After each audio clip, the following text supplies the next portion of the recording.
My name is Haleemah O Ahmad. I'm a writer, editor, and researcher with the Dawa Institute of Nigeria Islamic Education Trust Me. It's a learning opportunity for me to learn more about the other so that you're not just looking over the fence and guessing what their intent are, what their motives are, but to really learn to understand, to know our differences and our commonalities, to be able to appreciate what is common, what is similar, what is different, and then to also be able to respect our differences.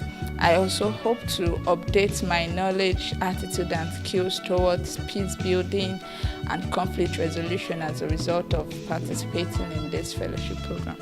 Yes, I agree that the senseless killing we're having in our society, all in the name of religion, is quite disheartening. I personally feel pained more as a woman, being a wife, a mother. I can imagine what war causes, what crisis causes. Your husband has gone out to fend for the family only for you to receive news that a riot broke out and he's been involved. You're orphaned, your children are orphaned, you're a widow. That's not something any woman wants to go through. People lose loved ones, people lose properties that they've spent years building. So this is definitely not something that any right-thinking person would want to experience. Most of what we call religious crises are not actually religious crises, but they are mostly just with religious coloration.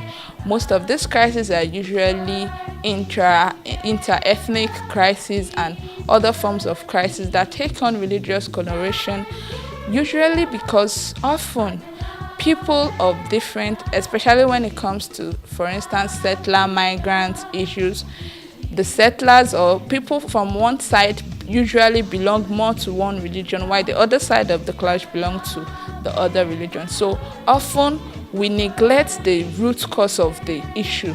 Perhaps it is resource control that is the root cause, but because the two sides belong to two different religions, we believe people assume that it is a religious crisis, and religion continues to be blamed for what is not actually a religious crisis.